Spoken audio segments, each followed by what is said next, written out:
Kaugnay pa rin ang balitang yan, mga kapuso, kumuha tayo ng update. Makapiling natin live ang Provincial Director ng Bulacan Police Provincial Office, si Police Senior Superintendent Chito Bersaluna. PD, magandang hapon. Welcome sa QRT muli, sir. Magandang hapon, parang ini. Yes. PD, sir, unang-una, para po sa hindi pa masyado nakaunawa at hindi nila alam kung ano yung gapos gang na yan. Bakit ba sila tinawag na gapos gang, sir? Ito po yung grupo na mamasok sa mga subdivision, sa mga bahay. Tiktikan po nila kung mayroong mga tao yung bahay or kung wala, then iikutan nila kung may posibleng nakamasid and then papasukin na nila. Kung makuha kagad nila, hindi naman mag-resist, so makuha na yung mga kagamitan, mga bolt o anumang mga sasakyan, alahas, gagapusin nila. Kung hindi naman mag-resist, pabayaan na lang nila. Paano ho kayo nagkaroon ng lead at natumbok ninyo itong, sabihin na natin, safe house ng grupo? Bali, sa mga nakaraang buwan po, mayroon po tayong mga krimen na nangyari kapareho ng mga pinasok nga yung mga subdivision, mga bahay, kung saan itong nagbigay sa atin ng lead na nakuhanan ng CCTV na ang isang van na RJG ay ito yung 2 beses nakuhanan sa Santa Maria at saka sa Marilao. Ito rin ang nai-report na pumasok din sa isang subdivision sa Barangay Muson ng San Jose del Monte. So, nung nagkaroon tayo ng mga conferences, in-emphasize natin ito, pinapakita sa ating mga chief of police at pinagbibigay natin sa ating mga intel operatives na kung mamataan ay talagang i-report kaagad. Ito nga, itong gabi lang ay namataan dito at may nakapag-report sa ating kapulisan. Kaya po ito po ay sinundan kaagad at inalarma. Nagkaroon po tayo ng dragnet operation at kung saan nahuli kaagad itong nakasakay na nasabing van. Provincial Director, konting background lamang dito sa safe house na inyong natumbok. Ito matagal na ba nilang tinitigilan, sir? O papaano ang naging operation nila pagdating ho dito sa area ng Bulacan? Siyempre dito sa Caloocan at saka San Jose del Monte, ito po yung mga city na napakaraming tao. Okay. So nagbe-blend in sila at nagkabili na ng mga property sa kanilang pamamagitan ng kanilang criminal na activities. Nakabili na sila ng bahay at saka mga property. So dito na sila naglagi.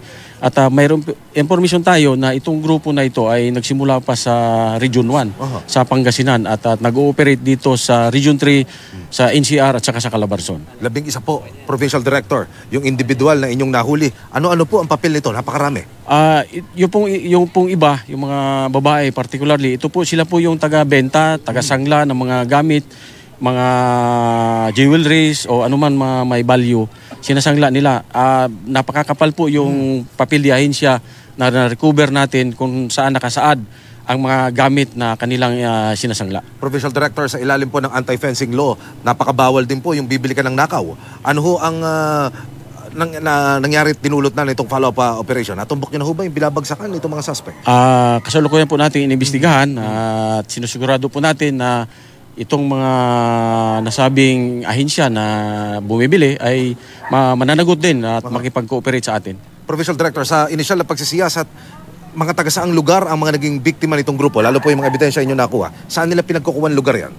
Yung mga nasabi natin na mga bayan na napasok nila yung mga subdivision at nakulimbat yung mga nasabing ari-arian at mga sasakyan sa mga biktima. NCR area ba yan na PD? Dito po mayroon po tayong sa Tarlac, mayroon po tayo dito sa Bulacan, mayroon din po part ng Caloocan, mayroon din po sa Batangas.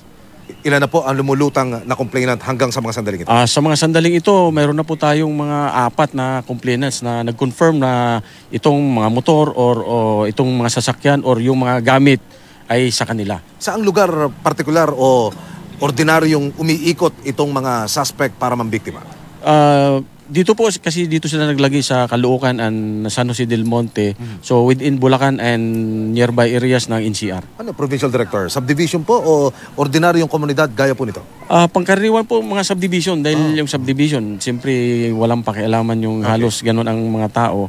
So kung makapasok sila, nakasakay ng magandang sasakyan, ay yung guard, nakikita natin sa video, sumasaludo pa. Opo. Kasi hindi naman po kahinahinala ang kanilang dating. Ito lang po, nagbigay sa atin ng nag-lead. Ito po yung nasabing van na mayroong plakang na nabanggit. Sa inyong paniniwala, kakapal pa kaya ang bilang ng mga complainant, mga magrereklamo laban sa mga suspect? Sa tingin ko po, at marami na rin pong tumatawag sa atin na nagsasabing nagbabalak na pumunta rito para po ma-verify at makita mismo personal itong mga suspects na naaresto po natin. Mensahe niyo po sa mga naging biktima nito, ano ho ang dapat nilang gawin? Ang mga panawagan po natin, makipag-ugnayan po ang lahat mga nabiktima dito sa ating tanggapan ng San Jose City Police Station para po ma-guide sila kung mayroong mga na-recover na items na sa kanila, properly ma-return po natin after po some verification at saka ma-file natin yung mga kaso. Bilang Pangulo, Provincial Director, tips po sa ating mga kababayan, paano ho makaiwas sa ganitong klase ng modus, lalo na po yung mga bahay, lalo't ngayon, magki-Christmas? Unang-una po, kung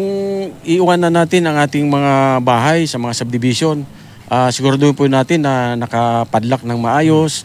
Mayroon po tayong mga CCTV cameras para po nagsilbing bantay na rin po yun. Bukod po sa kung mayroon tayong mga guard dogs. Tapos, ihabilin po natin sa ating homeowners kung subdivision or sa mga barangays po para maikutan po. Ang atin naman pong kapulisan ay nag-iikot sa mga ganitong panahon na palapit na yung Pasko na patuloy din po ay yung pag-iikot at pagrurunda ng mga barangay sa area na yan. Mga kapuso, ang Provincial Director ng Bulacan Police Provincial Office, si Police Senior Superintendent Chito Bersaluna. Sir, maraming salamat. Magandang hapon po.